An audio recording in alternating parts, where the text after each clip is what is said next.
vossa amadíssima esposa. Vinde, Espírito Santo, vinde por meio da poderosa intercessão do Imaculado Coração de Maria, vossa amadíssima esposa. Vinde, Espírito Santo, vinde por meio da poderosa intercessão do Imaculado Coração de Maria, vossa amadíssima esposa. Amém. Ave Maria, cheia de graça, o Senhor é convosco. Bendita sois vós entre as mulheres, bendito é o fruto do vosso ventre, Jesus. Santa Maria, Mãe de Deus, rogai por nós, pecadores, agora e na hora de nossa morte. Amém. Muito obrigada. Vamos sentar. Quem trouxe a Bíblia, abre em Mateus, capítulo 16, versículo 13 para frente. Vocês estão no amém ou na misericórdia aí? Acharam? Novo Testamento. Acharam, Mateus? Que a diz, vocês estão folheando, abrindo ela de uma vez, assim, quando eu falar. Mateus, Marcos, Lucas e João. Vamos lá? Acharam, Mateus? Acharam? Achou? Capítulo 16, versículo 13. Ok? Chegando Jesus ao território de Cesaré de Filipe, perguntou aos discípulos: quem dizem os homens ser o Filho do Homem? Disseram: uns afirmam que é João Batista, outros que é Elias, outros ainda que é Jeremias ou um dos profetas. Então lhes perguntou: e vós, quem dizeis que eu sou? Simão Pedro, respondendo, disse: tu és o Cristo, o Filho do Deus vivo. Palavra da salvação. É importante que a gente leia, né, as coisas, grife, porque toda vez que a gente escuta a palavra de Deus, a gente precisa colocar-se no lugar deles, e essa pergunta hoje é direcionada a nós, né? Nós somos o novo povo, né? Nós somos os discípulos do mundo de hoje, né? Quando Jesus faz essa pergunta para os discípulos, é a pergunta que a gente chama da pergunta do meio do caminho, porque Jesus não fez essa pergunta no início da caminhada. Quando Jesus pergunta isso para os discípulos, eles já tinham visto a multiplicação dos pães, já tinha andado sobre as águas, já tinha curado tanta gente, já tinha ressuscitado. Jesus já tinha feito tanta coisa, já tinham visto tanta coisa. A pesca milagrosa era tanta coisa. Eles já tinham visto Jesus dizer assim, já tinham visto que era uma pessoa, eu fico imaginando só, né, a nobreza, né, a forma de andar. Já tinham visto que somente o olhar dele calava, que ele tinha uma capacidade impressionante de até no silêncio fazer as pessoas mudarem. Que quando eles trazem para ele aquela mulher pega em adultério, o que fez a turma correr não foi o que Jesus escreveu, foi o silêncio dele, fez a turma correr, porque a capacidade que ele tinha de se encontrar com ele e ser colocado diante de si mesmo e diante de Deus. Esse homem que eles viram dizer assim: ouvistes o que foi dito, eu porém vos digo. Quem pode ter uma autoridade dessa? Eu porém vos digo. Então, quando pensou, será que ele é um dos profetas? Todo profeta que tinha que falar alguma coisa falava: assim diz o Senhor. Ele não, ele dizia: ouvistes o que foi dito, olho por olho, dente por dente, eu porém vos digo, amai os vossos inimigos. Com que autoridade alguém pode dizer isso, né? Que coisa devia ser vê-lo andar, né? Que espetáculo devia ser. Mas esse Deus que veio, né? Jesus aceita vir ao mundo para nos revelar um Pai, revelar que Ele era Filho de Deus e que nós, por causa dele, nos tornamos filhos de Deus, por causa dele. Então Jesus faz essa pergunta para os discípulos no meio do caminho, nessa caminhada, nesse período que esse pessoal já tinha andado com ele. E nós já escutamos essa frase inúmeras vezes: tu és o Filho de Deus vivo. Mas eu fico pensando, e para cada um de nós, porque a vida nossa, a nossa vida é uma rotina tão alucinada, que dificilmente a gente acorda e durante o dia ou na hora que levanta lembra de Deus. Ou eu estou enganado? Porque tem que ter uma disciplina rigorosa, para que de manhã a primeira pessoa que você pense é nele, e não no emprego, no trabalho, ou na prova, naquele que você quer brigar, ou no que... Às vezes a gente já acorda tumultuado, agitado, ansioso. Estou falando mentira? Xingando que tem sol, ou que tem chuva, que tem... Não é assim? Dificilmente a gente acorda, desperta e fala: bença meu Pai, mexi inteiro a seu dispor. Dificilmente a gente lembra que temos uma pertença. Dificilmente. Tem que ter alguém que já tem que ter trabalhado muito a sua caminhada. Então eu fico pensando que Jesus vem até nós em qualquer estação da nossa vida. Ele vem hoje com você com 20, com você com 40, com você com 80, com você com 10. Ele sempre vem. Em todas as estações da nossa vida Ele vem nos encontrar, porque Ele quer nos libertar dessa vida meio mais ou menos que a gente vive, deixar a gente numa vida de uma outra qualidade que Ele deseja. A gente preso no nosso ateliê, no nosso mundinho, achando que a vida é só isso, não entendendo que fomos chamados a uma vida, e não entender o que significa ser filho do Altíssimo, e muito mais viver como sendo filho dele. Aliás, isso já nem passa na cabeça. Como é que é esse negócio? Viver como filho de Deus. A gente não pensa. Aí eu fico pensando, todo mundo que encontrou com Jesus não saiu ileso. Os cegos enxergaram, os surdos ouviram, os paralíticos andaram, o morto ressuscitou. Zaqueu, que ele não falou nada, mudou de vida? Ou ele deu alguma ordem para Zaqueu? Nada. Ele tinha capacidade impressionante de colocar as coisas no devido lugar. Filó, mas eles encontravam com Jesus, ué? E a gente não encontra? De verdade, não encontramos? Quantas eucaristias nós já fizemos até nesse momento? Inúmeras. Quantas? 20? Ah, que bacana! Às vezes até mais de 20. E o que de verdade isso transformou em nós? De verdade. Nem a água ficou igual diante de Jesus, gente, virou vinho. Até a água virou vinho. E nós que entramos e saímos da igreja, qual é o impacto desse Deus vivo em nós? Vivo. Já pararam para pensar nisso?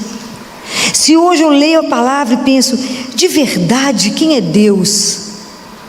Quem é Jesus na minha vida? Pessoa que viveu 2000 anos atrás, por que pode estar fazendo alguma diferença para mim hoje? Sabe o que é interessante? A nossa vida espiritual, à medida que a gente vai lendo as coisas da palavra, a gente acha que já sabe tudo, já escutou tudo. Esse trecho eu já escutei, já sei até a resposta. Mas a gente não percebeu o impacto dele em nós, ou nem deixamos que ele tivesse um impacto em nós. Então a gente fica, dado que a nossa vida espiritual já está construída, e na verdade a gente precisa aprofundar na nossa vida espiritual. A gente precisa amadurecer na nossa fé. A gente precisa de verdade entender que Ele é o Senhor, e Senhor é Senhor. Viver com Ele como centro da nossa vida, e não à margem como Ele está. Então a gente não vive assim. Então olha como é que a gente é interessante a nossa vida. De repente você está trabalhando, vocês estão lá no ritmo de vocês, ou no meu ritmo alucinado, vocês também, vocês estão chefiando, governando, mandando acontecer, né? Diretora, supervisora, gerente, e de repente você levanta na preguiça, fala, ai gente, que tédio, reunião de novo, aguentar aquele povo de novo, e as pessoas olham para você e falam, o que você tem? Você fala, nada. Você está triste? Não. Mas o que você tem? Nada.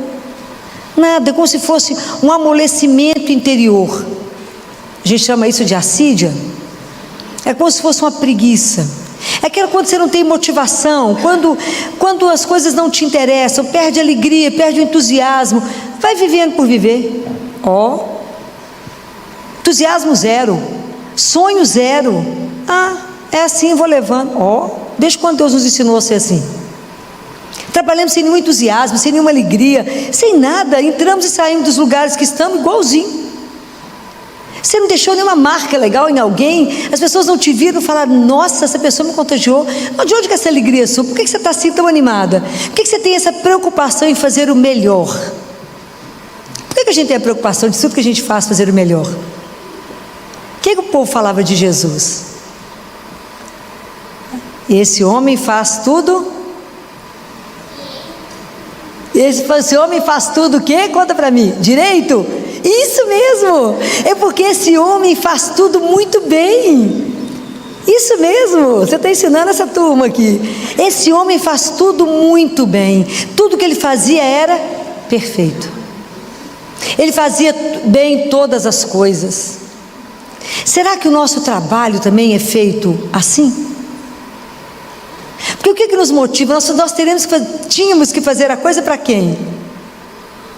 Para Ele. Por Ele e para Ele. Mas como a gente deixa Deus à margem da nossa vida, Ele está longe de ser o centro, a gente não percebe. Sabe por quê? Porque quando a gente tem sede física, é fácil perceber. Você está com a boca seca, uns têm dor de cabeça, você fala: não tomei água. Você vai lá e toma água, fala: nó, que sede que eu estava. A sede espiritual, ela é dificílima de perceber. A gente não percebe que está com sede de Deus. Como diz o Salmo: a minha alma tem sede de Deus, do Deus vivo. A minha carne deseja Deus. E nós já desaprendemos de desejar Deus. Então a gente vive sem desejo.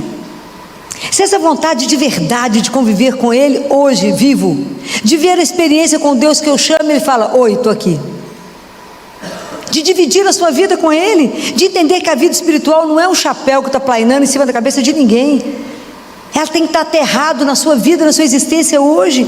Entender que não somos feitos só de matéria. Entender que Ele nos convidou para uma vida que não vai encerrar quando eu fechar os olhos. Que uma hora eu vou estar diante de Deus e eu não me preparo para essa hora. Eu vou estar diante dele. E diz a palavra que a gente tem que estar de pé diante dele. Então quando é que eu vou poder responder como Pedro: tu és o Cristo, aquele que veio me transformar, aquele que veio me buscar, aquele que veio dar um sentido à minha vida, aquele que veio me dar uma razão para quem eu me levanto, aquele que veio me dar motivação quando eu saio da cama e falo: é por ti, é para ti, Senhor, que eu me levanto com essa disposição de somente de vos amar e vos servir. Que cada pessoa que eu encontrar hoje tem que sair melhor do que encontrou comigo, porque a dívida que nós temos uns com os outros é do amor, e ninguém pode sair pior depois que encontrou conosco. Vou ter que sair melhor. Por quê? Porque é meu dever de cristão, porque foi isso que o Senhor me ensinou, e porque essa é uma forma de te amar, de revelar que o Senhor é o Deus vivo da minha vida. O que o Senhor seja sempre essa fonte de alegria, independente da situação que eu estou vivendo. Por quê? Porque eu sei que eu não estou sozinha. Porque eu sei que a vida que é muito mais do que a gente possa ousar pensar. Que o que o Senhor está reservado para cada um de nós é muito mais. Que o Senhor veio nos tirar dessa vida de egoísmo, de fechado em nós mesmos, veio nos abrir para uma outra realidade tão maior. Veio nos libertar do mal, veio nos libertar, de nos tirar do reino do pecado, de treva, para o reino da luz. Veio nos dar uma outra história, veio transformar todas as coisas. Mas como que é difícil pensar nisso durante o dia, não é? A gente não pensa. Então isso, a nossa vida vai sendo levada no mais ou menos. O quanto é difícil de verdade viver e ter esse desejo de Deus. Como é difícil reconhecer. Até que alguém percebe que a sua vida está parecendo uma água de chuchu, né? Rala assim, sem vontade de nada, sem um desejo, sem uma alegria. Nem um dia repete, nem um dia igual, mesmo que você faça o mesmo caminho, mesmo que você vá para o mesmo lugar. Começa a prestar atenção. Fala: o que é hoje que Ele vai colocar no meu caminho? Acorda e fala: qual será o desejo de Deus para mim hoje? Como é que será que Ele me deseja hoje? Como é que a gente precisava pensar mais nele, né? E levar a sério a nossa vida espiritual. A gente não leva a sério a nossa vida espiritual. E ela é urgente. É preciso que a gente comece a cuidar do nosso coração, da nossa alma, que não está sendo nutrida, não está sendo alimentada. Participar, fico imaginando, né? A paciência, a delicadeza de Deus, que nunca desistiu de nós, permanece vivo ali, ó, só esperando a sua visita. Que cada um de nós que recebeu a Eucaristia, recebe Ele vivo, e pode conversar com Ele, pode chorar, pode contar um problema, pode ali levar um problema e falar com Ele, qual a solução? Entregar e falar com Ele, Jesus, vim trazer isso para o Senhor, porque somente o Senhor vê, me dá o caminho, porque eu estou aqui somente para vos amar e vos servir. O tempo é curto, o tempo é tão curto, Senhor, daqui a pouco o Senhor já me chama, acabou. Não me deixa passar ao largo da vida. Como é que nós vamos, se a gente não renova essa esperança em nós, como é que renovamos isso no irmão? Não renovamos. E nós cristãos hoje temos que brilhar nesse mundo, tem que ter um ponto de luz nesse mundo tão escuro.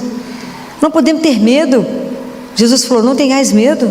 Por quê? Porque eu estou aqui, hoje, vivo. Como eu desejo que vocês tenham coragem, assim como Pedro, de dizer, tu és o Cristo, o Filho de Deus vivo. Tu és o Cristo que eu recebo na Eucaristia. Tu és o Cristo vivo ali, ó, no sacrário, que de uma forma misteriosa está ali, encarnado. É uma forma misteriosa, que eu não preciso de te ver, Senhor, o Senhor me vê quando eu chego. E conforme Ele diz, a alma é transformada a partir do momento que ela chega ali, mas somente o Pai e o Espírito Santo sabem o que eu faço na alma de alguém que vai me visitar. Mas Jesus, mas eu vou ficar ali quanto tempo? Ele fala com o monge, não preocupa quanto tempo você vai ficar aqui, o tempo que você ficar aqui, o seu trabalho eu modifico. O dia que a gente aprender esse caminho curto, hein? O dia que a gente entender que a gente não faz as coisas pela força das nossas mãos, pela nossa sabedoria, pela nossa capacidade. Mas o dia que a gente entender uma coisa que Ele disse, sem mim, nada podeis fazer. Mas nada é nada. Então, o dia que a gente aprender a pedir a Deus a graça da infância espiritual e confiar nele como um menino confia de olho fechado, dizer, Senhor, me conduza, o Senhor me chamou à vida e me ajude a vivê-la com a dignidade de filho, me ensina a ser filho de Deus, me ensina a viver da confiança, do abandono nas suas mãos. Eu sei que o Senhor vai me levar para os melhores lugares, mesmo que a gente passe problemas difíceis, situações difíceis que a gente não sabe o caminho, mas quem sabe? Ele. Essa confiança, esse abandono, essa entrega, fala, Senhor, apenas sei que é caminho de mão dada, se o Senhor sabe, está tudo certo. Mas para isso, não vamos conseguir que Jesus seja o Senhor da nossa vida, se a gente não tiver uma disciplina espiritual. Isso inclui a Eucaristia. Eu vou morrer falando com vocês, vá à missa diariamente, receba Jesus diariamente, encontrem com Ele, permita esse encontro, como dizia Padre Pio, esse mistério, o Senhor em mim e eu em Ti. É um mistério, é mistério demais, porque o dia que Deus couber a nossa cabeça, Ele deixou de ser Deus. Esse mistério, imagina que Ele nos permite ser alimentado por Ele. Isso é uma das coisas mais é o maior tesouro da igreja, é Jesus vivo, gente. Ele não foi embora, Ele permaneceu. Isso é uma coisa alucinada. Imaginar que eu posso vir aqui conversar com Ele a hora que eu quiser, igual o povo conversava, só que eu não vejo, eu não pego nele. Mas eu venho aqui e falo, Jesus, vem cá te contar uma coisa, porque Ele já sabe, hoje ele conta de novo, e Ele tem paciência de ouvir. Ele é tão educado, mas Ele jamais vai nos obrigar, jamais. Mas eu vou pedir a vocês, insistam nisso, peçam a Ele a graça. Filó não tem hora, já sei com vocês que lá na Santa Rita tem missa às 6 horas da manhã, tem missa que é 6h30, tem missa que é 7, tem missa que é 8, tem missa quanto é horário, de acordo com a sua agenda. Pergunta para Ele que Ele te dá o lugar. Confesse, faça adoração, veja a sua vida espiritual, leia a palavra, medite, para que você se encha. para que a hora que vier as dificuldades, você saiba se posicionar. A hora que você tiver uma decisão para tomar no seu trabalho, que você tome baseado na palavra de Deus. Por quê? Porque você é filha dele. Então todas as nossas atitudes têm que revelar aquele que eu creio, aquele que é meu Pai. Era tão interessante que eles falavam que Jesus ficava como se estivesse no colóquio com outra pessoa. As coisas acontecendo, Jesus conversando com quem? Com o Pai. Passava horas com ele conversando, horas. Passava noite adentro com o Pai dele, porque tudo que ele queria fazer era para agradar o Pai, fazer a vontade do Pai. Lembra do encontro dele com a samaritana? Os discípulos tinham ido buscar comida na cidade, e quando chegaram falaram com ele assim: Senhor, come alguma coisa? Ele falou: o meu alimento é fazer a vontade daquele que me enviou. O nosso alimento é esse? Não, está longe. A gente come 5 vezes por dia, 6 vezes ao dia, ainda tem fome. Mas é porque a fome que nós temos, que ainda não foi saciada, é a fome dessa relação tão íntima com Deus. E Jesus quer essa intimidade com cada um. Ele quer ser de verdade o Deus vivo hoje. Quem é que faz esse movimento dentro de nós? É o Espírito Santo. Ele que nos coloca de pé, Ele que nos dá essa alegria, nos dá essa esperança, Ele que nos reanima, Ele que revive tudo de Jesus em nós, Ele que faz com que essa palavra vire vida para nós. É o Espírito Santo. E Jesus fala assim: chame várias vezes o Espírito Santo durante o dia, chame através do coração da minha mãe. Que quem sou eu para falar vinde Espírito Santo? Foi igual, mas eu falo vinde por meio do coração da sua amada esposa. Ele virá para pôr fogo em nós, Ele virá para nos colocar de pé de novo, Ele virá para nos dar vida, para nos dar coragem, para nos dar alegria, e falar: vamos caminhar, tem ainda muita coisa para vocês andarem, vocês ainda têm que testemunhar muito Jesus. Nós temos que dar testemunho de que Ele é um Deus que não morreu, que Ele ressuscitou. Mas nós cristãos temos que estar vivos, não é? Não podemos ser aquele povo. A marca do cristão tem que ser a alegria. Temos que ser reconhecidos pela alegria.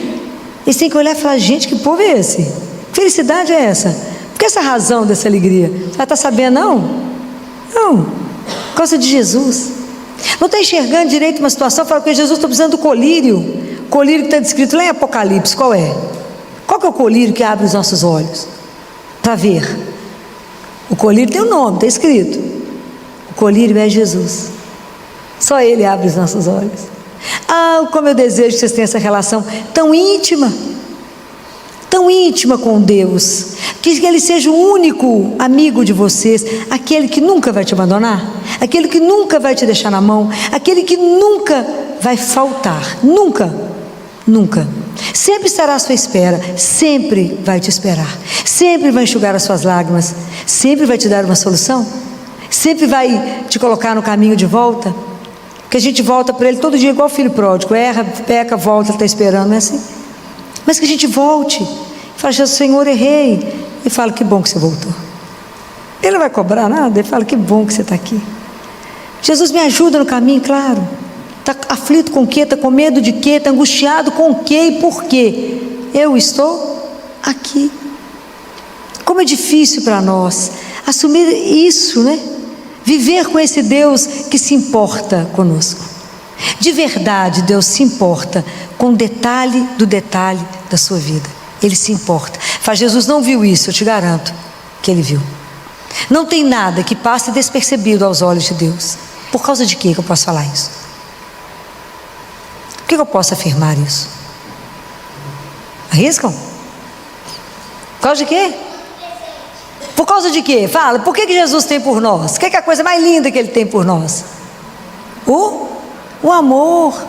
O amor que Ele tem por nós é incondicional. O dia que vocês entenderem que vocês são filhos únicos dEle, é como se não tivesse mais nenhum no mundo.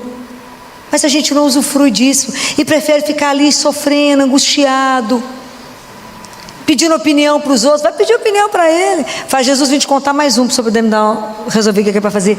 Porque a única pessoa que vai resolver mesmo é o Senhor, porque todo mundo pode falar o que quiser. Enquanto o Senhor não falar, nós vamos ficar no mesmo lugar. Então decida por mim. Me conduza, me leva onde o Senhor quer que eu faça as coisas. Vamos junto. Vamos tomar frente a tudo isso. Me ilumina para tomar as decisões certas. O dia que ele for seu melhor amigo. Você chega lá, chora, depois sai animado. Entrega os problemas para ele, depois qual o problema que a gente passa a ter? Nenhum. Já entregou. Mas é preciso essa coragem. Solte as rédeas da sua vida.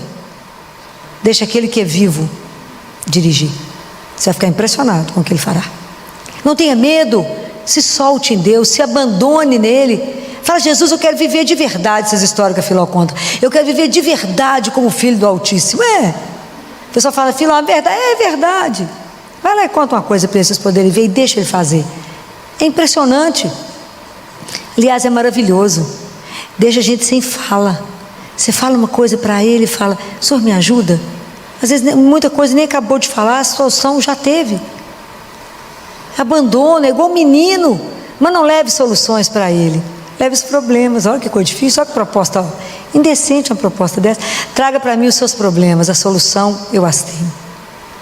Isso é maravilhoso. Um Deus vivo que eu posso vir, ser alimentado por ele, ter energia para trabalhar o dia inteiro se eu não quiser comer.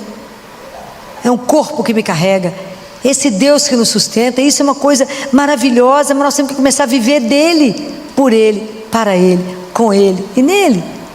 Isso não tem preço na nossa vida, mas é preciso que a gente não tenha medo.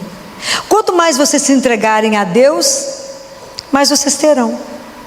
A relação com Deus é toda inversa. Por que ele precisa do que nós temos? Nada. Precisar de alguma coisa ele não precisa. Mas Deus tem mais sede do seu amor por ele do que nós temos sede do amor de Deus por nós. Deus tem sede de te amar. Ele tem sede. Então a gente precisa pedir a ele: Jesus, aquele refrão do salmo que a gente rezou domingo, alguém lembra? Qual que foi o salmo de domingo? Qual foi o refrão que a gente falou com ele?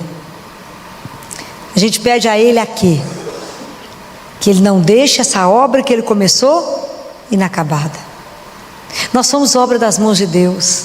Cada um de nós é um sonho de amor dele. Pode acreditar nisso. A gente só existe porque é amado. Nós só estamos aqui nesse momento até agora sentado por causa do amor dele. Se ele não quisesse, nada disso aconteceria. Então fala com ele: Senhor, só começou essa obra, me permita acabá-la. Vamos até o fim. O Senhor sonhou comigo para ser o quê? Fazer o quê mesmo? Me deixa concluir o que o Senhor sonhou por mim. Vocês vão ficar impressionados. Pode ser que ele vire a vida a vocês do avesso. Tem coragem de dizer isso para ele?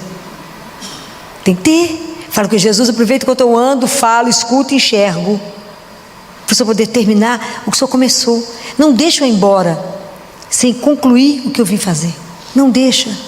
O tempo é curto, então tem que ser rápido também, porque o tempo é curto. Estou ficando velho, o tempo é curto. Vamos, acelera. Tenha coragem e deixa o dia na mão dele. Vocês vão ficar tão encantados com tanta surpresa, com tanta coisa que o Senhor pode. Nós não podemos nada, mas ele pode. Então o que eu desejo quando eu vejo essa profissão de fé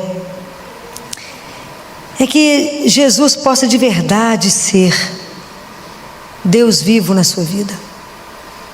De verdade ele possa enxugar suas lágrimas, acabar com seus medos, com suas angústias, com as suas crises de ansiedade, com tanta angústia, preocupado com o futuro. Nós não sabemos nem o próximo segundo. Segurança porque se eu tenho alguém que me ama como ele é. Filó, mas você não sabe daquilo que eu desejo. Eu não sei não, mas ele sabe. E se vai ser algo bom para a minha vida, ele vai me dar. Se não for isso, ele vai me dar algo muito melhor. Por que você afirma isso? Por causa do amor. Deus será incapaz de fazer alguma coisa de ruim na sua vida. Deus jamais te decepcionará. Ele diz para Catarina de Siena: eu cuido do verme da casca da árvore. O verme da casca da árvore. Como não vou cuidar de um filho meu?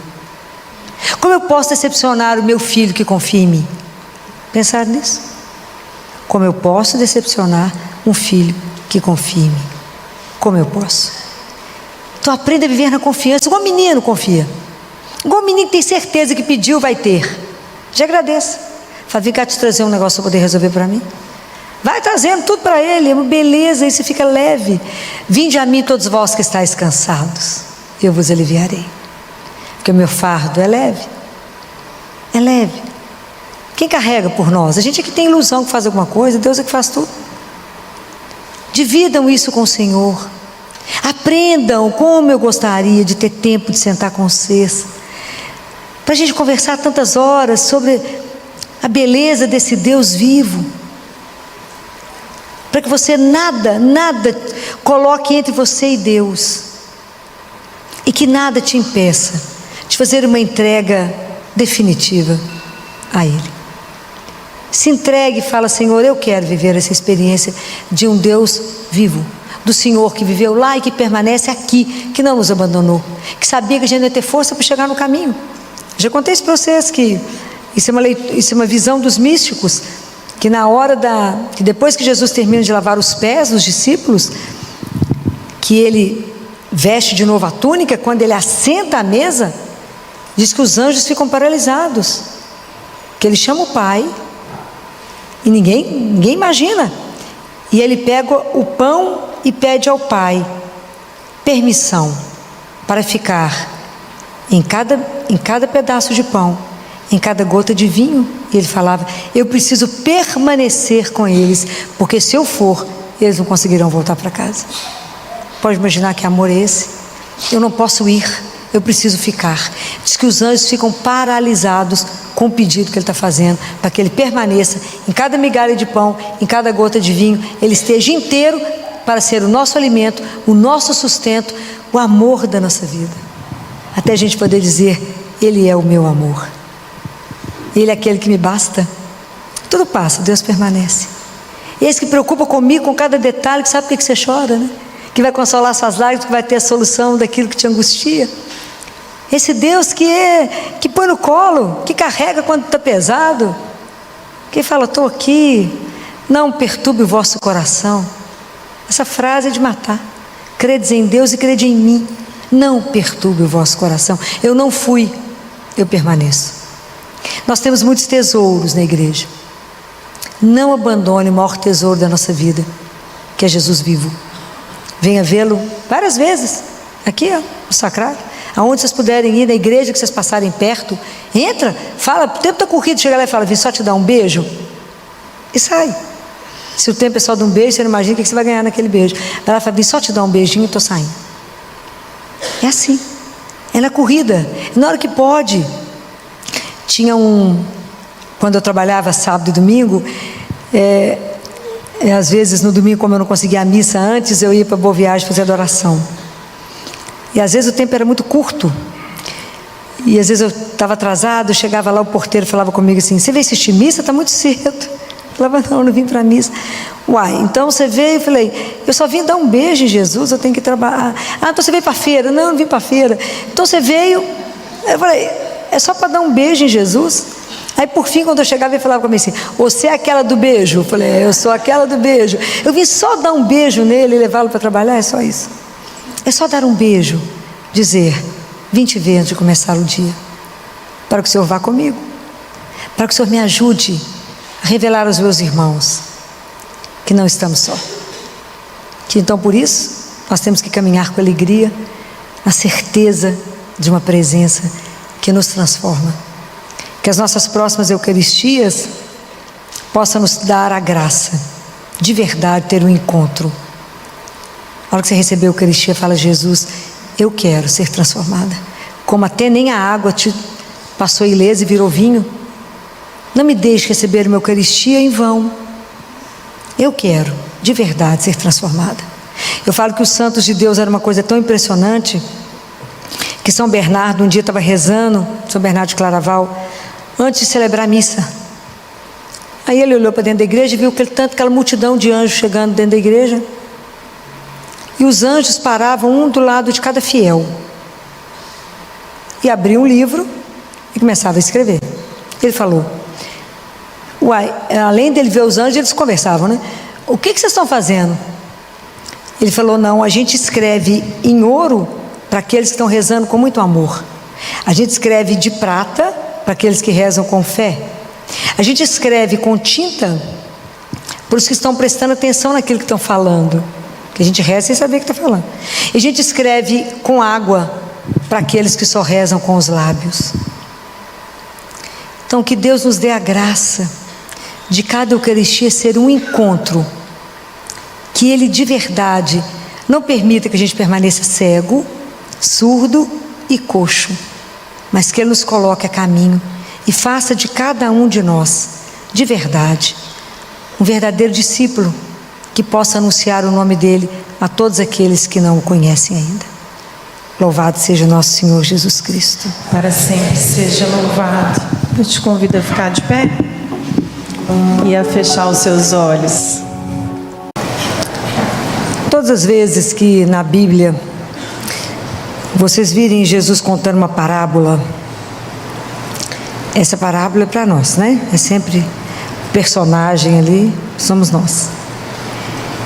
Em especial na parábola do filho pródigo, ou do pai misericordioso, Jesus oferece para nós um espelho, né? E volta o espelho para nós. Igual quando você tem filho, né? Que o filho volta o espelho para você e fala, você é assim, ó. Né? Essa parábola do filho pródigo, vocês já ouviram nem sei quantas vezes. Essa parábola é um espelho para que a gente se veja, para que a gente veja como é que eu estou construindo as minhas relações comigo, com o outro e com Deus. Assim a gente precisa se ver. É João 15, se você quiser, Lucas 15, desculpa, sei que você está com a Bíblia aberta aí. O capítulo 15 do Evangelho de Lucas são 3 parábolas que é da misericórdia, mas é as parábolas da ovelha perdida, o dracma perdido e do filho que perde. Então a gente fala que é o Evangelho dos perdidos, porque em algum momento na nossa vida a gente se perde de nós mesmos e nos perdemos de Deus, né? Então conversar sobre isso é para se ver. Quando o filho mais novo chega perto do pai e fala, eu quero ir embora, isso é, na verdade, uma reação nossa da rebeldia, de ser contra a obediência do pai. Então eu não quero ficar com o pai. Imagina, eu quero viver sozinho, eu quero a minha liberdade, eu quero decidir o que eu faço. Eu tenho um sonho, uma ilusão de que eu domino todas as coisas, que eu não preciso das regras do pai. Então é rebeldia. Que isso aqui, quantas e quantas vezes somos nós na nossa caminhada espiritual, que a gente vai, caminha com Deus, de repente, fala que até aqui eu vim com o Senhor, agora eu vou ali, só espera aqui que depois eu volto. Quantas vezes nós já fizemos isso? Inúmeras. Nossa caminhada espiritual, a gente vai e volta quantas vezes? Até tomar consciência que Ele é a única, é o único a quem eu posso estar sempre. O único que me ama, o único que me aceita como sou. Mas às vezes a gente precisa desse caminho, né? Porque na vida, muitas vezes a gente precisou, e já lutamos tanto, até se assumir como somos, tomar conta da nossa história, viver, né? Colocar os nossos valores. Então muitas vezes a gente acha que faz isso longe do Pai. Então é a dificuldade de conviver com a obediência e com a liberdade ao mesmo tempo. Então a gente prefere tirar o Pai de cena, fala, isso aqui já está ultrapassado, e eu vou caminhar sozinho. Não preciso dele. Eu posso andar e eu sou capaz de. Quando o filho mais novo sai de casa, e nós já fizemos isso, né? A gente conhece o pior do mundo. Porque aí a gente descobre que o mundo só tem ilusão, mentira, tudo para te enganar, né? Na verdade é muita enganação, né? É o mundo que te convida ao poder, né? É o mundo que te convida ao sucesso fácil e rápido, né? Há um tanto de ilusão que mas que nos seduz. Seduziu, gastou o dinheiro todo, gastou tudo, ele se gastou. E a gente, quando fica longe de Deus, a gente experimenta mesmo a lavagem do mundo, né? É o nada que o mundo tem, né? Porque a única coisa que tem de bom é o que Deus tem. E aí, quando ele pensa, né? Ele volta. Ele volta para casa. Mas ele nunca imaginou que ele ia ser aceito com tanto amor. Deus não fez um discurso, fez? Deus Pai fez um discurso, o pai dele fez um discurso. Deus Pai não era um ingênuo sem saber o que ele fez. Gastou tudo. Mas aquele filho, para entrar dentro de casa, ele precisava ser carregado. Igual Jesus carregou. A gente, aquela parábola do pastor, do bom pastor. Ele precisava do amor para ele ser refeito. Aquele menino que voltava para casa, ele recebeu muito mais do que ele podia imaginar. Ele foi uma pessoa refeita pelo amor. É tão interessante que na nossa vida a gente é criado e a gente recebe muito não. E tem que ter não, porque tem que ter os limites, né? Isso pode, isso não pode, isso pode, isso não pode. É assim que a gente é criado. Mas nesse momento aqui, quando esse filho volta, ele tinha tudo para receber um não. Nesse momento, quando ele recebe o sim, abriu completamente. Naquele momento que você dá o sim para aquela pessoa que merecia um não, você deu para ele uma outra oportunidade de vida completamente diferente. Isso é a misericórdia. Não existe misericórdia sem excesso de amor. Não existe. Porque misericórdia dá para o outro o que o outro não merece. Foi o que Deus Pai fez, né? Foi o que Ele faz conosco. Já fez com quantos de nós? Em quantos lugares Deus já te buscou? Quantas vezes você já deixou Ele? Quantas vezes você já trocou Ele por menos que 20 moedas?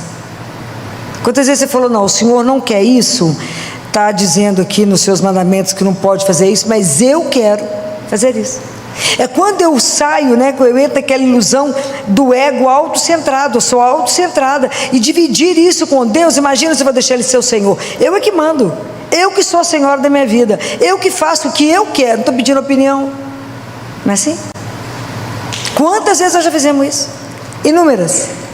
Eu vou fazer isso porque eu quero. E se Deus não estiver de acordo, não tem problema, porque eu quero fazer isso. E já batemos a cabeça quantas vezes? Inúmeras. Porque achamos que somos... Eu falo que é igualzinha a criança de 1 ano que acha que já dá conta de andar. Troca os pés, os passinhos assim, igual bêbado, aquele passo, aquela base alargada para não cair. Mas se você vai tentar ajudar, ela bate a mãozinha para você sair de perto. A gente faz isso com Deus várias vezes. Fala, aqui eu vou sozinho. Então muitas vezes nós somos esse menino mesmo, esse filho pródigo, que quer voltar para casa, que sumiu. E às vezes a dificuldade é reconhecer que a minha tristeza, a minha insatisfação é a ausência de um pai, é a ausência dele. E aí, porque o mundo te ilude, fala nada, você vai ser o que você tem. Não, você vai ser aquilo que você faz. Tudo mentira. A gente não é nem o que tem, nem o que faz. Nós somos filhos de Deus amados. Que Deus não nos ama porque eu tenho isso ou eu sou aquilo.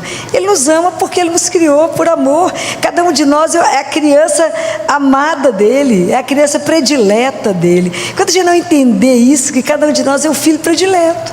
Quem é você? Sua filha predileta do Pai.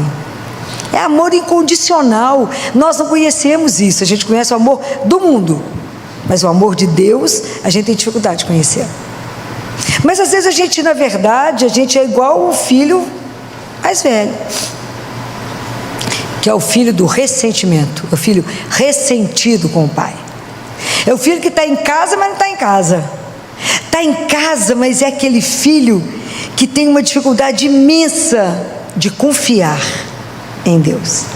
Ele está em casa, mas o coração dele tem um monte de tristeza, um monte de ressentimento com o pai. E ele não expressou esse ressentimento. Ele não colocou isso para o pai. Então ele vive na amargura, no ressentimento. Não é difícil de localizar isso não. Você está na igreja, você reza, você paga o dízimo, você faz as novenas, faz tudo. Aí tem alguém que você convive, que está sumido da igreja, até uns 40 anos que não confessa. De repente vem e reza, e o que ela pede, Deus manda. Você fala com ela aqui, não tem outro errado. Não. Estou aqui todo dia e o Senhor não me deu nada. Esse menino acabou de chegar, o Senhor já deu tudo para ele. Não é assim? Estou falando mentira? Estou não. Então nós estamos dentro de casa e temos ressentimento. Enquanto a gente também não converter o nosso coração, trabalhar o ressentimento em gratidão, até eu entender que a minha vida é um dom.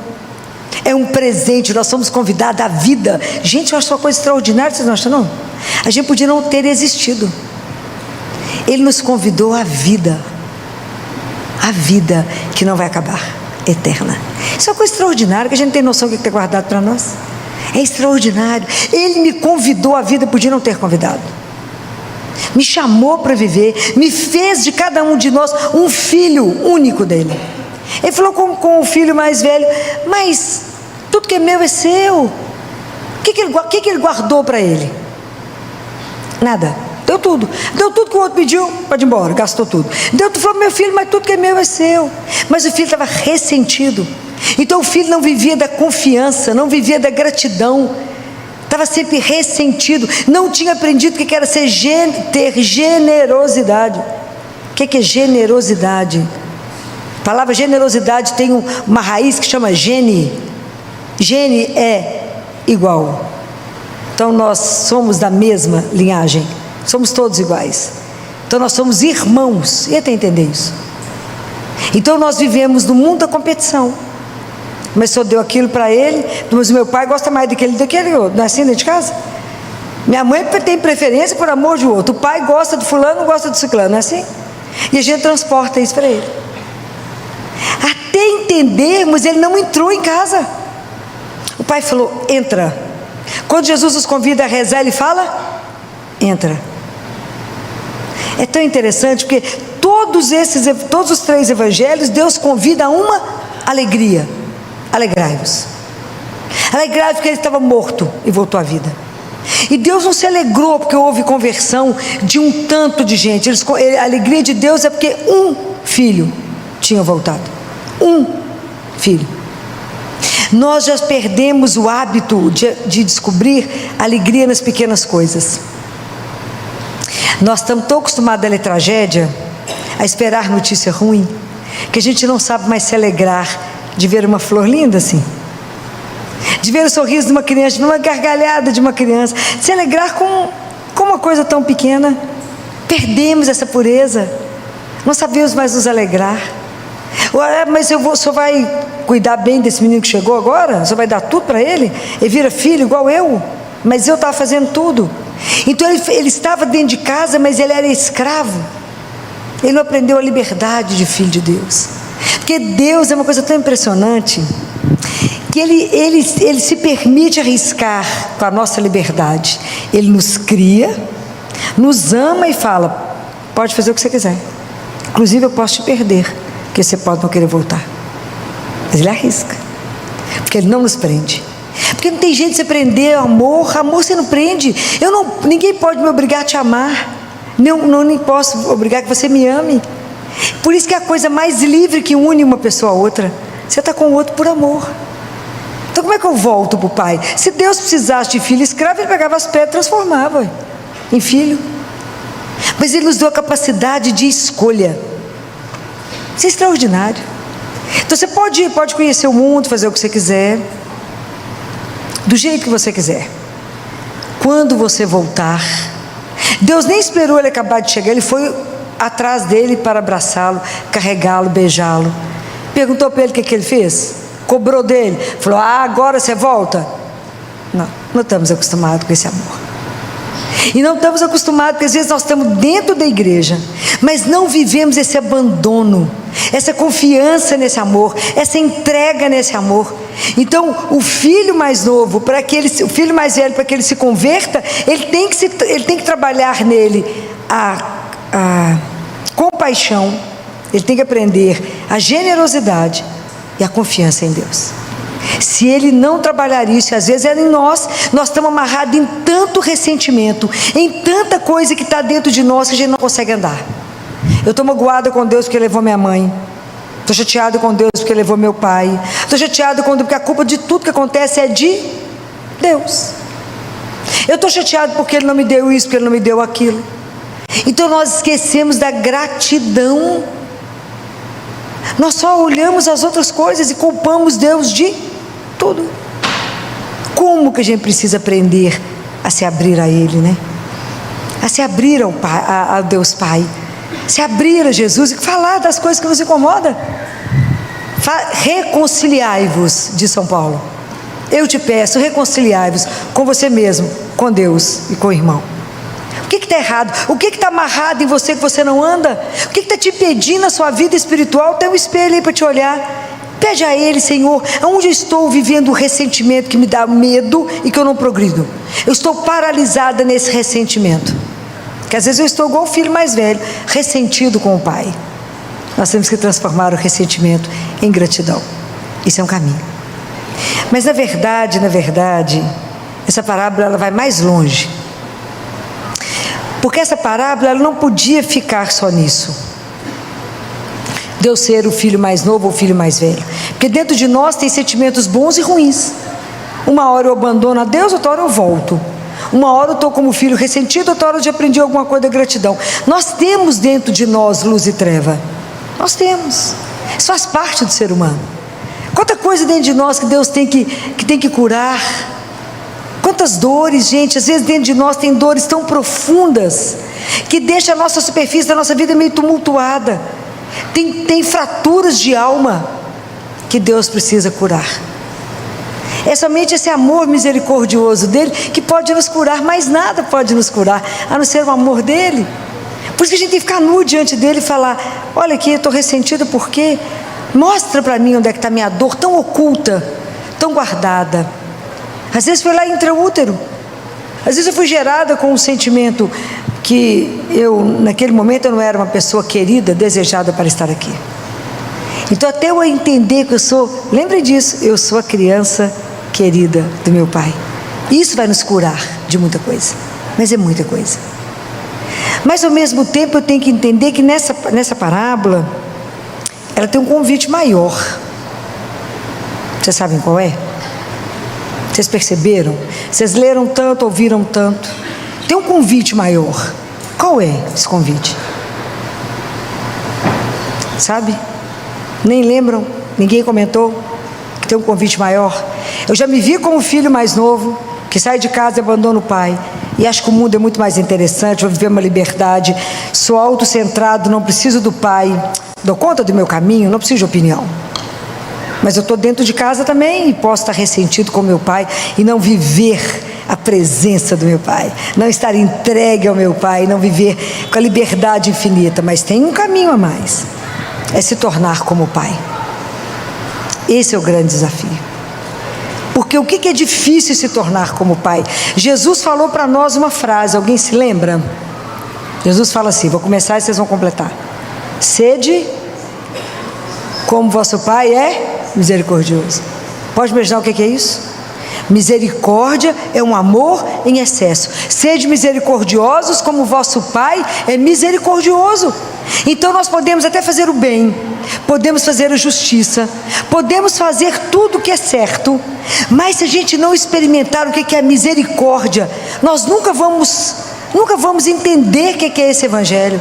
Que a misericórdia é um amor em excesso, é dizer sim quando merece não. É um excesso, e esse excesso eu só aprendo com ele, porque Deus não deu nada esperando receber alguma coisa em troca, deu? Enquanto a gente amar esperando alguma coisa em troca, nós estamos na lei do mundo, que espera retribuição. Enquanto a gente amar desinteressadamente, eu ainda não entendi o que é o amor de Deus.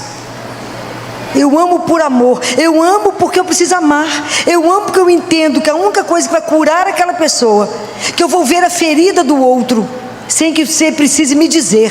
Eu posso olhar para você e saber que você está quebrado. Eu não preciso te cobrar. Deus não te cobra pelo seu erro, pelo seu caminho, pelo seu fracasso, pelo seu insucesso. Ele não te cobra, Ele te resgata. Ele te ama e o amor dele te cura. Isso é uma coisa extraordinária, gente. Eu não tem palavras para a gente poder explicar uma coisa dessa, sem da gente chorar. Quando você chega destruído diante dele, ele jamais vai apontar o dedo e falar: eu te disse que você ia dar errado. Ele não fala isso. Ele te dá um colo, ele te abraça, ele te beija, te coloca uma melhor roupa, um anel, fala: você é meu filho, eu não posso te perder.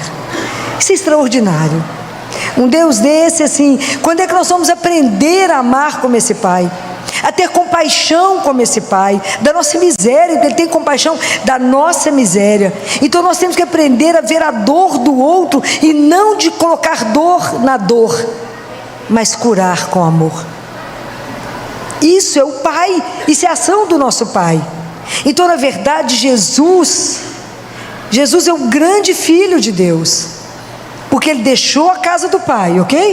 Então Ele foi o filho rebelde que deixou a casa do Pai, veio até nós, para pegar o nosso pecado. Ele se fez pecado, e nos levou de volta para casa. Olha que coisa extraordinária. Então hoje Ele intercede. Ele foi tão obediente ao Pai, Ele manteve uma unidade tamanha com o Pai, que Ele foi capaz de nos curar, foi capaz de nos tirar do reino das trevas para o reino de luz, e falar: vocês são irmãos, não tem que competir, não tem que ter inveja, porque inveja é para destruir o outro. O filho ressentido, o filho dentro de casa está com inveja do outro. A inveja destrói. Se a gente não for atento, em algum momento da nossa vida nós vamos estar vivendo inveja. Para com isso. Ah, mas a grama do outro é melhor, mas você não sabe de nada. É porque a gente hoje então está num mundo midiático, onde você vê a vida do outro no Instagram, 10 milhões de seguidores, 1 bilhão de seguidor, famosa, de filtro, ninguém está vendo, a vida é impecável. Você fala: uau, por que eu não posso ter uma vida igual? E aí você, na verdade, a inveja é você tem uma admiração desordenada. Então você acha que essa pessoa, ela é tão privilegiada que ela não tem dor, ela não tem sofrimento, e tudo na vida dela é perfeito. Mentira. Mentira. Hoje eu já participei de Instagram com pessoas muito famosas e com empresa muito famosa, que eu tinha que falar como pediatra. Então eles não podiam intervir na minha fala, que era como pediatra, eu ia dar orientação para as mães do ponto de vista pediátrico. Eles não interferiam nisso, por isso eu participei.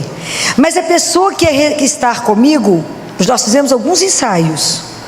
A cor do que estava atrás, que eu tinha que lembrar a marca, a cor da minha roupa e a cor da roupa dela. E ela, em determinado momento, ia receber uma caixa de presente, e ela tinha que falar: oh. Quantas vezes nós saímos?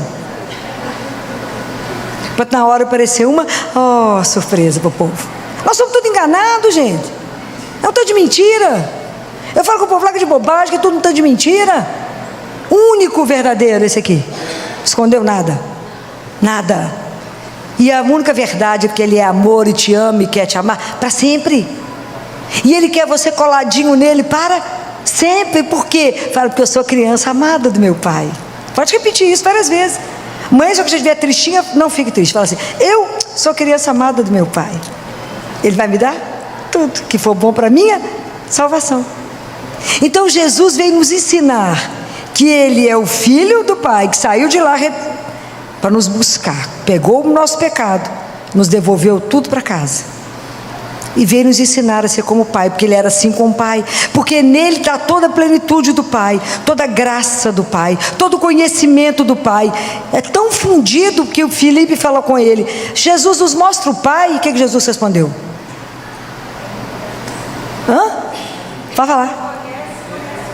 Eu e o Pai somos um. Quem me viu, Filipe, viu o.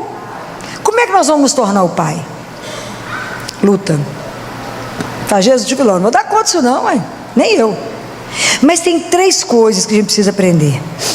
Uma é permitir a dor, a tristeza.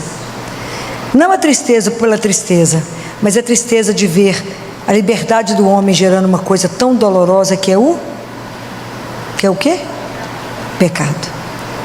A gente vê tanta dor desnecessária. A gente vê tanta coisa que entristece o coração de Deus, que nos entristece. É duro de ver.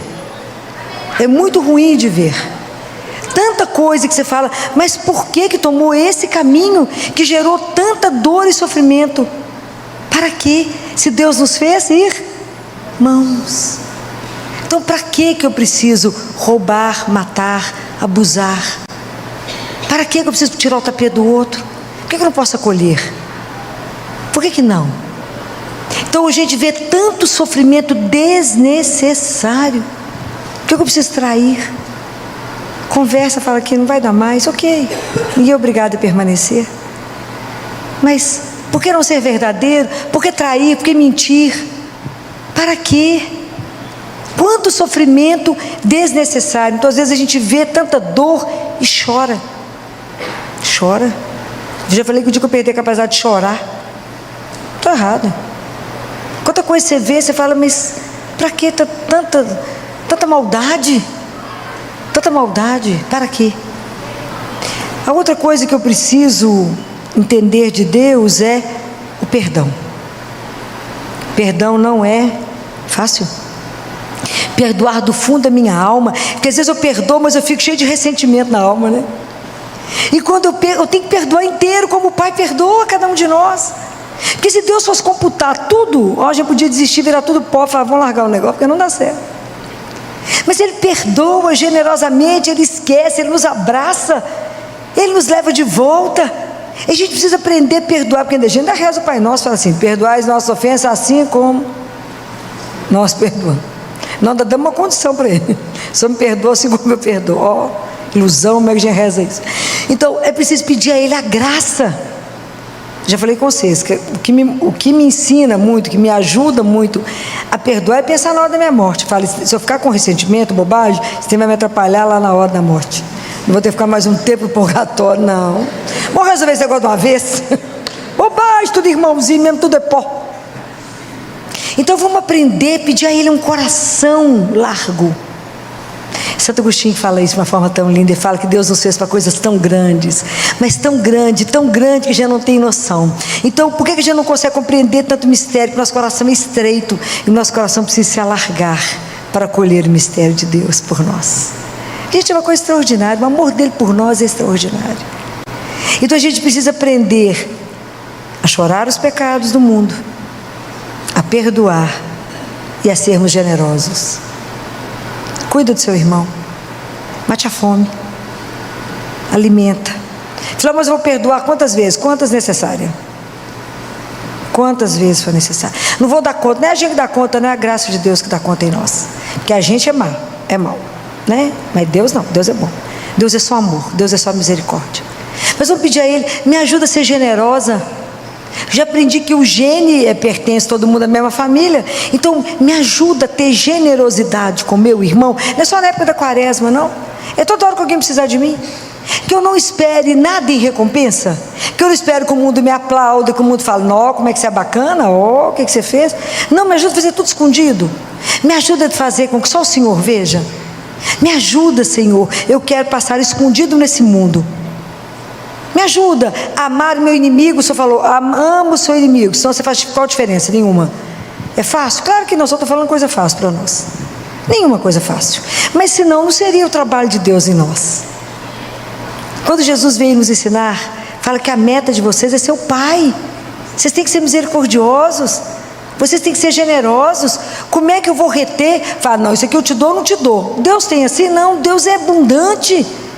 Deus dá no exagero das coisas, porque Ele é exagerado. Ele não tem medida para dar as coisas. Ele é nosso Pai, Ele é dono de tudo. E às vezes a gente fica contando, vou te dar só isso, senão você pode ficar mal acostumada. Deus faz isso conosco? Nunca. Ele é o dono de todas as coisas. Então pedir a Ele essa graça.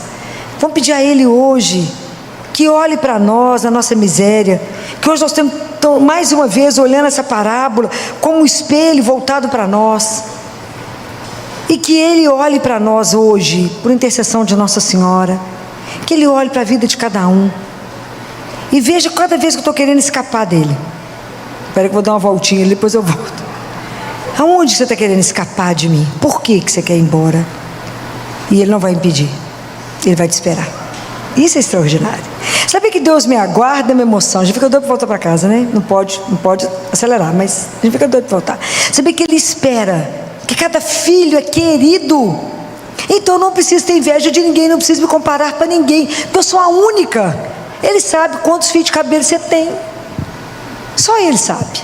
E se você pintar, não tem importância. Ele sabe as cores, tudo diferente. Ele é o único que sabe tudo a seu respeito. Ele sabe quando você levanta e fala, quer ver, ela não está boa. Quando ele se assenta e fala, está triste. Deitou porque está emburrada. Ele sabe tudo.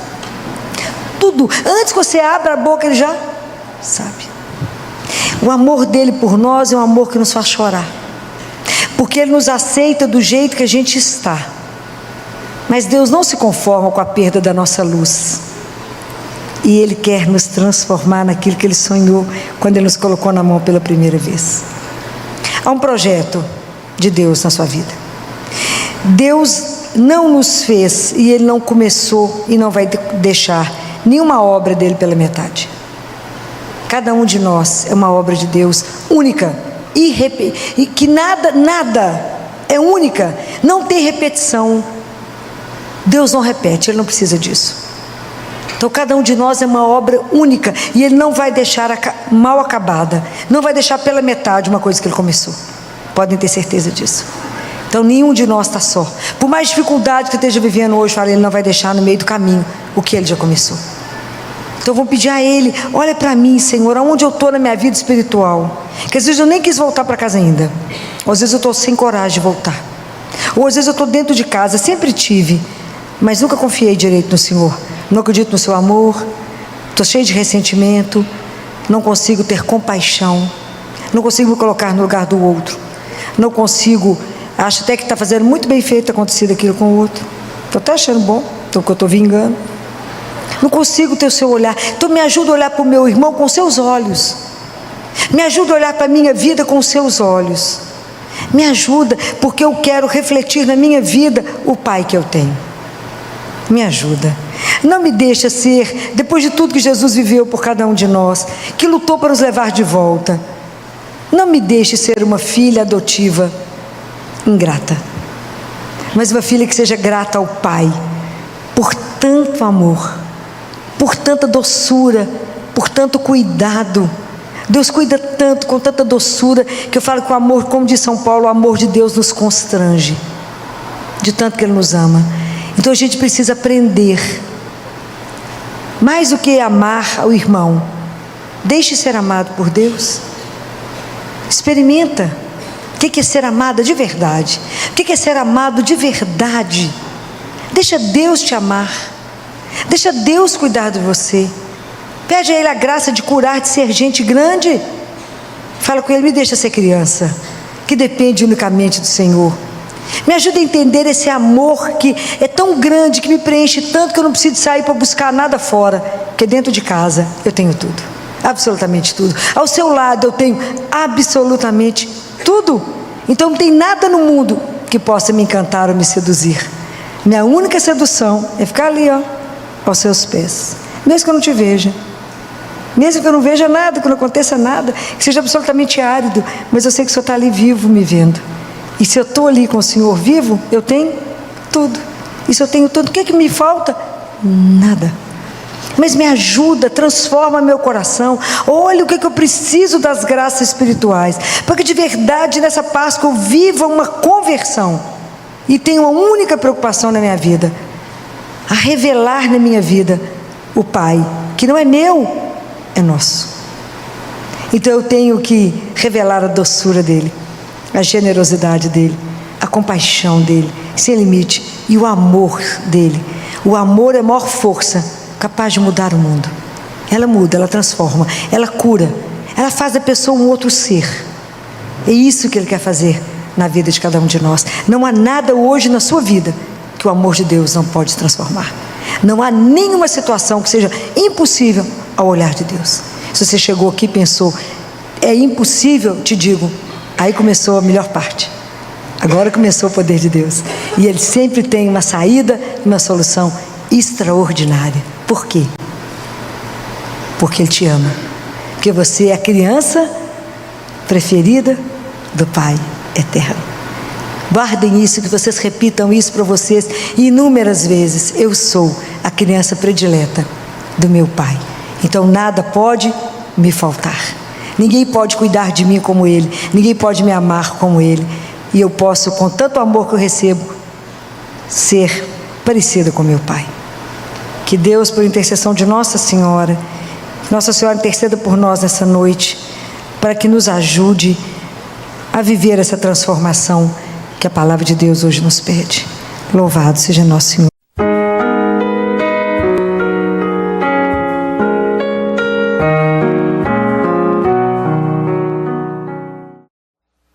Vamos ler o Evangelho de Marcos, capítulo 1, de versículo de 29 a 39. Logo saindo da sinagoga, veio para a casa de Simão e André com Tiago e João.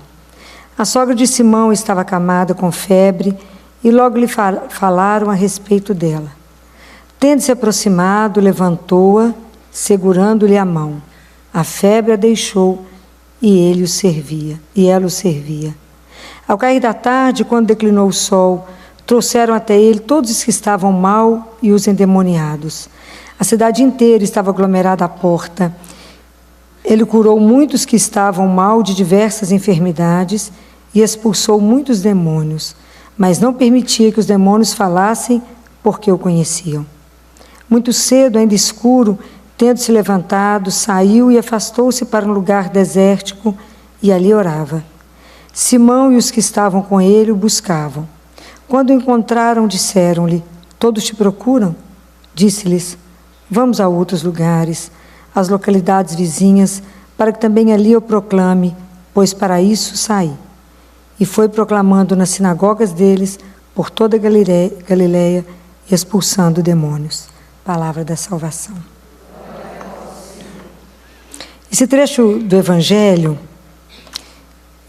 de Marcos, ele coloca para nós uma atitude de Jesus. Jesus estava na sinagoga, vai para a casa de Pedro, chega lá, fica sabendo que a sogra está doente, pega ela pela mão, coloca ela de pé, e a febre deixa e ela é reanimada. Hoje, os exegetas têm estudado muito e falado muito, além das palavras de Jesus, dos gestos de Jesus. E um dos gestos que nós vamos olhar são as mãos. E a mão, ela fala muito para nós, porque às vezes a gente não presta muita atenção. Com a mão, eu posso te acariciar, ou eu posso te bater. Eu posso te acolher, ou eu posso te rejeitar. Eu posso te ferir, ou posso te curar. E Jesus usa muito as mãos. Quando os discípulos estavam apavorados, quando ele manifesta diante do mar e do vento, que ele manda o vento calar, o mar, tudo ficar quieto, que os discípulos desesperam diante dele e cai. Jesus toca os discípulos e fala: levantai-vos e não temais. Então ele toca para dar coragem, restaura.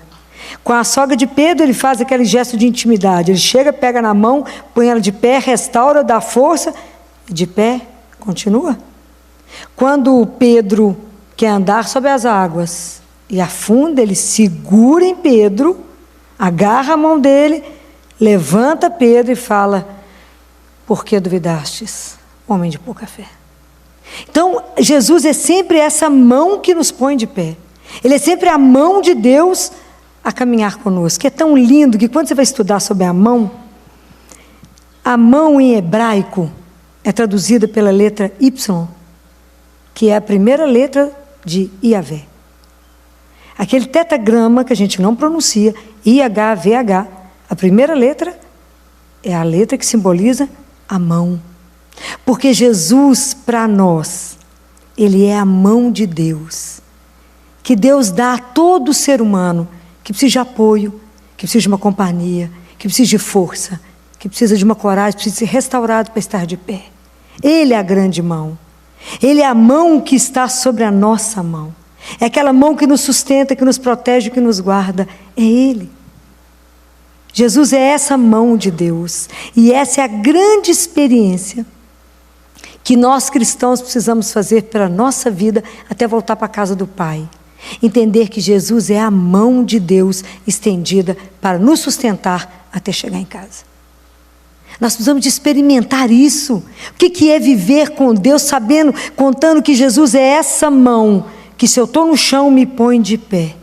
Essa mão que me sustenta, que restaura, que me dá coragem, que me faz companhia e que fala: anda, estou aqui, eu te guardo. E ao mesmo tempo é a mão que nos cura. Porque quanto Ele curou? Quanto? Imagina quando encontrou os leprosos. que Jesus teve compaixão, encostou neles e o restaurou e fez ele ficar inteiro. Ele não curou só a lepra, curou ele inteiro. Então a gente aprende que quando a gente vê esses gestos de Jesus, que aonde está Jesus tem a vida, aonde está Jesus cresce a vida, porque a gente precisa entender que o nosso Deus é o Deus da vida, é o Deus que quer de mim e de cada um de vocês a plenitude. Ele quer nos ver felizes, Ele quer de nós a saúde, Ele quer a gente inteiro. Esse é o Deus que a gente crê, é o Deus que é apaixonado pela vida. Então por isso que perto dele só tinha aqueles que não davam conta de mais nada, aqueles que estavam completamente às escuras, eram os cegos, os surdos, os endemoniados, os miseráveis daquela época estavam todos do lado dele, porque era ele que gerava vida. Então eles estavam perto dele mesmo, porque onde Jesus estava tinha vida, crescia a vida. Então esse é o Deus que nós temos que crer, é o Deus que quer a vida. E a gente precisa lembrar sempre disso, porque às vezes quando a gente adoece, a primeira coisa que a gente pensa é que Deus está me dando alguma coisa pelo meu pecado. Essa é a coisa que eu mais escuto. Por qual pecado eu estou sendo cobrada? Fala, mas esse Deus seu não é o meu, não. Meu Deus é o Deus da vida, que nos ajuda a passar, sim, pelo sofrimento e por tudo que vem, mas é porque é a mão dele, é a mão que me sustenta. No Evangelho Apócrifo de Tomé, ele fala que a gente vai sentir a mão, a grande mão, sobre a nossa mão. Aquela mão que nos sustenta e que nos guia. Então a gente precisa aprender com Jesus, que Ele é o nosso modelo, de como é que a gente vai viver esse amor cristão. Porque a gente só vai conseguir compreender esse amor, essa compaixão que Jesus sentia, essa atitude dele de cuidar, porque não passava um doente, alguém que sofresse, não passava despercebido diante de Jesus. Se ele via alguém sofrendo, ele parava de fazer o que ele estivesse fazendo. Se Jesus estivesse rezando, ele interrompia. Ele não passava, se ele estivesse caminhando, tivesse alguém doente, ele não passava ao largo sem acudir quem sofria. O sofrimento do outro incomodava Jesus. E o que me apavora é ver que nós estamos ficando acostumados com a dor do outro. Que a dor do outro nem mais nos incomoda. Que é tanta notícia de morte que essa morte já nem mais me incomoda. Então é morte em estradas, é morte por violência, a gente vê a natureza morrer, a gente vê tanta coisa acontecer e a gente não reage mais. Nós estamos vivendo uma normose, tudo é normal e não é normal. O sofrimento não é normal, não é isso que Deus quer para nós. Então, se eu vejo uma situação de sofrimento, como é que eu posso ajudar o outro? Como é que Jesus faria? Então, a gente só vai entender esse amor cristão, nós só vamos não entender, nós vamos começar a viver esse amor. O dia que a gente compreender que Jesus amou tanto a vida, Ele ama tanto a nossa vida, que Ele viveu a nossa morte, mas por uma única razão, para nos dar e abrir as portas da eternidade. O dia que a gente entender isso, que Ele apaixonadamente pela vida, tão apaixonado, que a morte para Ele venceu, para nos dar de volta o direito de continuar vivo. A gente não tem dimensão disso não. Porque o dia que a gente tiver a dimensão disso, o sofrimento tem um outro caráter. E a morte não me amedronta mais. Porque ela não tem a última palavra. Pois foi isso que Ele fez. Ele te deu o direito da vida eterna. Então, se eu começo a compreender isto, eu começo a ver o outro que sofre com outro olhar, eu passo a ver com o meu coração. É diferente, porque a doença é a pior experiência, a experiência mais dolorosa que o ser humano passa. Sofrer, adoecer é muito ruim. Estar em hospital é muito ruim. Não vou lá porque quero, vou lá porque é missão. Mas não por opção. Opção, eu quero é ver cheiro bom, coisa bacana, sentir trem bacana. Vou ficar vendo criança sofrer? Bacana, tem tanta coisa mais bacana para fazer. Não é a nossa opção. Como disse um senhor uma vez, doutor, só desculpa eu estar passando mal, mas é porque eu não gosto de hospital nem cemitério, eu só gosto de forró. Falei, só está certo. Esse negócio de hospital, de cemitério, não está bom não. Realmente, forró é muito melhor, muito mais interessante. Mas é difícil. Então, como é que eu vejo o outro? Como é que eu fico do lado de quem sofre? Como é que Jesus fazia? Primeira coisa que a gente está ao lado de quem está doente, de quem está passando por uma doença, primeiro é estar ao lado do outro e ver e ouvir, não com seu olho, nem com seu ouvido, mas para me escutar aquele que sofre, eu tenho que ouvir com o meu coração. Porque eu preciso ver aquilo que ele não fala. Eu preciso entender e me colocar no lugar do outro. Então não tem doente chato. Tem pessoa que está sofrendo. E é ruim demais sofrer. É ruim demais depender do outro. É ruim demais ficar doente. É ruim demais alguém ter que te dar banho, te trocar de roupa. É ruim. É muito ruim. É maravilhoso a liberdade, poder fazer o que você quiser. Então como é que, se eu sou cristã, se eu assumir que sou discípula dele, como é que eu me porto diante daquele que sofre?